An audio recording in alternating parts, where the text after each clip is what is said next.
Olá a todos, bem-vindos a mais um vídeo da nossa série sobre conjuntos. Hoje, sendo o quarto vídeo, mais um complemento do último vídeo, que foi bem mais longo sobre operações.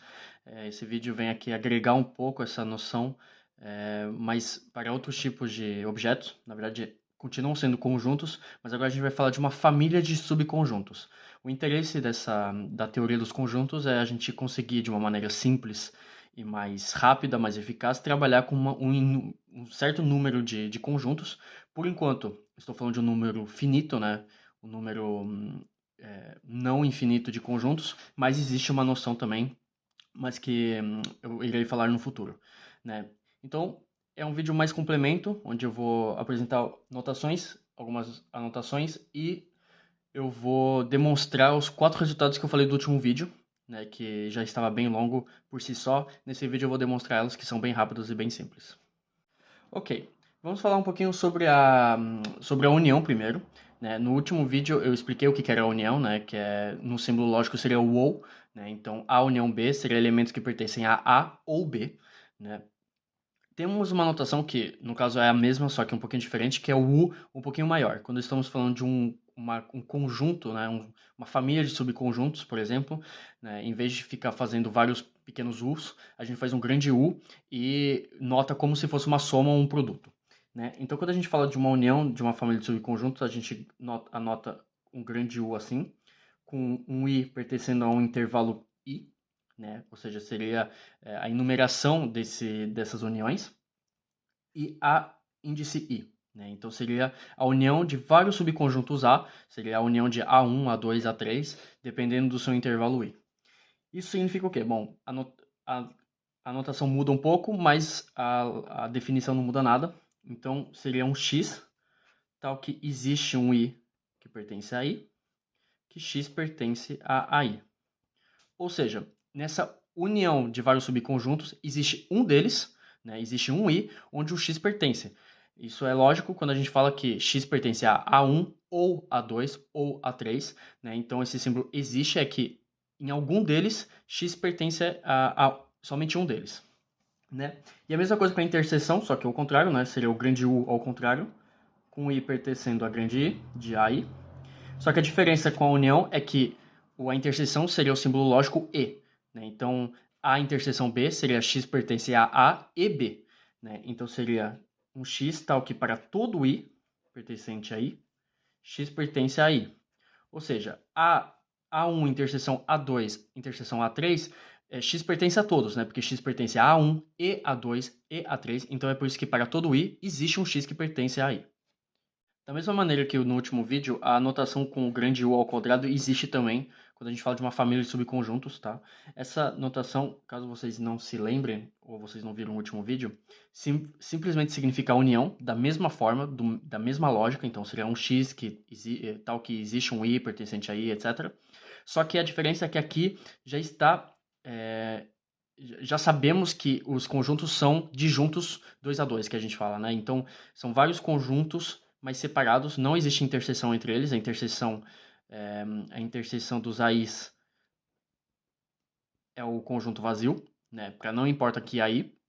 Isso significa basicamente que quando tem essa notação, a gente já sabe, né? Não precisa especificar isso porque já está subentendido que eles são disjuntos, ok? Agora, indo para as nossas demonstrações, né? A primeira demonstração que eu vou fazer é sobre a primeira distributividade, a distributividade da interseção sobre a união. Né? No último vídeo eu comentei sobre essa propriedade, eu não demonstrei ela, e eu comentei sobre dois conjuntos, né?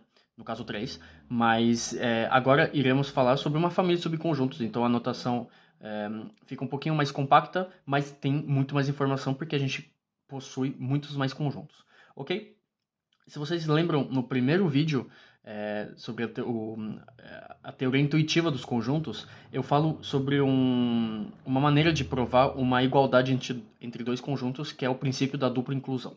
Né? A gente quer mostrar uma igualdade entre dois conjuntos, então a gente mostra que o primeiro conjunto está incluso no segundo conjunto e a gente faz a recíproca, que o segundo conjunto está incluso no primeiro conjunto. Né? Como os dois conjuntos estão contidos entre se o segundo conjunto está contido no primeiro conjunto e vice-versa, ou seja, eles são iguais. E isso conclui a nossa prova. E o que a gente vai fazer? Como é que a gente faz uma demonstração por dupla inclusão? A gente pega um elemento do primeiro conjunto e a gente mostra que ele pertence ao segundo conjunto e a gente faz o caminho inverso, né? E com isso a gente mostra meio que a implicação dos dois lados, então a gente mostra a equivalência, né? A igualdade no caso, né? Então primeiro a gente vai pegar um x no primeiro conjunto. Então x pertence a B união, B interseção união dos AIs. Ok? Como a gente está falando de uma interseção, a gente sabe então que x pertence a B e x pertence à união dos AIs. Ok? Isso implica o quê? Que x pertence a B e o que significa que x pertence à união dos AIs? Como a gente viu na primeira parte do vídeo, isso mostra que existe um I onde x pertence a I. Então, isso daqui seria a mesma forma que existe um I pertencente a I, tal que x pertence a I. Ok? Só que x sempre vai pertencer a B. Então, sempre vai existir um I que pertence, tal que x pertence a B. Então, a gente pode passar essa condição lógica na frente, né? Porque essa condição não é impactada por essa. Então, a gente pode meio que translatar ela. Né? Ela não pode ser passada para trás, porque, por definição mesmo, o AI tem que estar definido já. Então, mas a gente pode passar, a gente pode trocar essas duas aqui. Então, vai ficar, então, existe I pertencente a I, tal que x pertence a B, e x pertence a I. Né? Meio que eu troquei essas duas condições lógicas, né? Porque essa daqui não depende dessa. O que isso significa? Que existe um I pertencente a I, tal que x pertence a B interseção a I. Né? Porque x pertence a B e x pertence a I. E como existe um I, tal que isso aconteça, isso mostra que x pertence à união do I pertencente a I de B união a I. Né? Então, isso mostra a nossa primeira inclusão, né? A inclusão que isso está incluso nisso. Agora vamos fazer a recíproca. X pertence à união de B interseção a I. Isso significa o quê? Que existe um I pertencente a I, tal que x pertence a B interseção a I. A gente vai fazer basicamente o caminho inverso, né? É por isso que a demonstração é até que simples nesse tipo de notação aqui. Por quê? Porque isso mostra que existe um I pertencente a I, tal que x pertence a B e x pertence a I. Só que, como eu disse na primeira parte, essa condição não é impactada por essa, então meio que a gente pode trocar. Então vai ficar x pertence a B e existe, no caso um I aqui, e existe um I pertencente a I, tal que x pertence a I. Ok? Então, isso é a mesma coisa como temos um E aqui. Então, x pertence a B, interseção, e aqui existe um I. Ou seja, seria união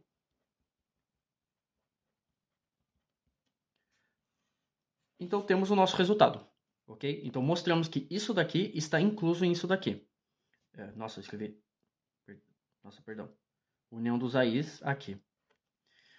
Ok? Então, como temos que 1 está incluso em 2 e 2 está incluso em 1, ou seja, 1 igual a 2. Ok? Esse é o princípio da dupla inclusão e vai ser o princípio que a gente vai usar para as 4 demonstrações.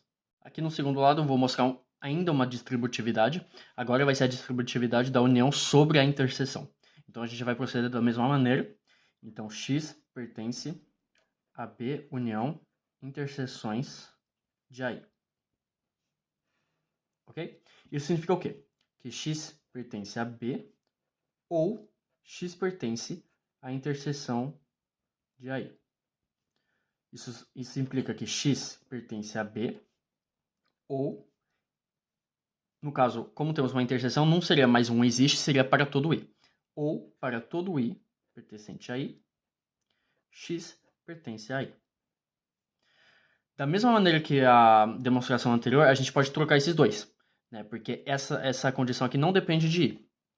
Então, significa para todo I pertencente a I, x pertence a B ou x pertence a I. Ok? Ou seja, para todo I pertencente a I, x pertence a B união a I. Como temos um para todo I, Isso significa uma interseção. Então, X pertence à interseção de I pertencente a I, de B união a I.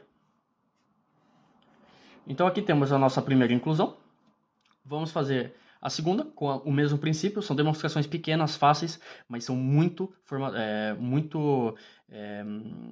importantes para a gente aprender a manipular esse tipo de prova, que vai ser muito importante, principalmente em álgebra. A gente usa muito a dupla inclusão em álgebra. Ok? Então, vamos pegar x no segundo elemento. Então, x pertence à interseção de B união a I. Desculpa se a mesa está tremendo um pouco. Minha mesa é meio frágil. Um dia eu resolvo isso. Ok? Isso significa o quê? Que x pertence, no caso, para todo I pertencente a I, x pertence a B união a I. Né? Para todo I, porque temos uma interseção. Isso implica que para todo I pertencente a I, temos x que pertence a B ou x que pertence a I. Essa condição pode ser trocada com essa porque elas não são dependentes. Então, x pertence a B. E para todo I pertencente a I, x pertence a I. Ok? Ou seja, x pertence a B união para todo I pertencente a I. Então, união da interseção de I de AI. Ok? Ou seja, 1 está incluso em 2, 2 está incluso em 1, mostra a igualdade. Isso conclui as nossas duas provas sobre distributividade. Ok, agora eu vou demonstrar as duas leis de De Morgan, né? Que é, a primeira seria o complementar da união, seria a interseção dos complementares. Ok? Essa demonstração vai ser bem rápida, a segunda também. A gente vai basicamente falar sobre lógica e negação, tá? Mas é bem importante e são fórmulas bem interessantes, porque elas são utilizadas em vários setores da matemática, né? Então, primeiro vamos entender o que isso significa. O que é a união dos complementares. Então, uma união existe um I. Então, seria, existe um I pertencente a I. Tá o quê? X pertence ao quê? No caso, como a gente está falando do complementar, a gente sabe, então, que o complementar será a negação do conjunto em si. Então, o complementar da união seria a não união. Se a gente falar assim num português falado assim. Ou seja, seria, existe um I que pertence ao intervalo, que X não pertence à união dos AI. Isso é lógico, porque a gente está falando do complementar. Ou seja, então X não pertence à união dos AI, porque ele pertence ao complementar. Ok? E agora a gente só vai fazer a negação. Né? O que significa a negação? Seria basicamente o contrário. Qual que é a negação de existe ao menos um? Seria existe para todos. Né? Então a negação de existe seria para todo I pertencente a I. X, qual que é a negação de não pertence? Seria pertence a... desculpa, aqui não é união. Seria não pertence a I, né? Porque a união já faz o existe, perdão. Então, para todo I pertencente a I, X pertence ao quê? A I. Mas qual AI? O complementar do AI, porque a gente está falando de uma negação. Então, aqui temos uma negação, né? Então, pertence ao complementar de AI. Isso mostra o quê? Temos um para todo, então já temos uma interseção de AI, o complementar de AI. Ok? Ok, para a segunda lei de De Morgan, que seria o complementar da interseção, seria a união dos complementares, a gente vai proceder exatamente da mesma forma. Ok? Então a gente vai escrever o que isso significa e pegar a negação. Né? O que significa o complementar da interseção? Seria para todo I que pertence ao intervalo, X não pertence a I, porque a gente está fazendo o complementar. Né? Ou seja, se X pertence à interseção dos complementares, ele não pertence aos complementares, à interseção, podemos dizer, normal. Né? Então agora a gente vai pegar a negação disso. Esse símbolo da negação eu mostrei no último vídeo. Qual que é a negação de para todo? Mesma coisa do que aqui, então seria existe. Existe um I que pertence a I. Tal que X pertence, que a negação de não pertencer é pertencer, ao complementar de AI. Ou seja, isso significa basicamente a união dos complementares de AI. Isso demonstra as nossas duas leis de De Morgan bem simples, ok? E isso finaliza o vídeo de hoje. Muito obrigado por ter assistido.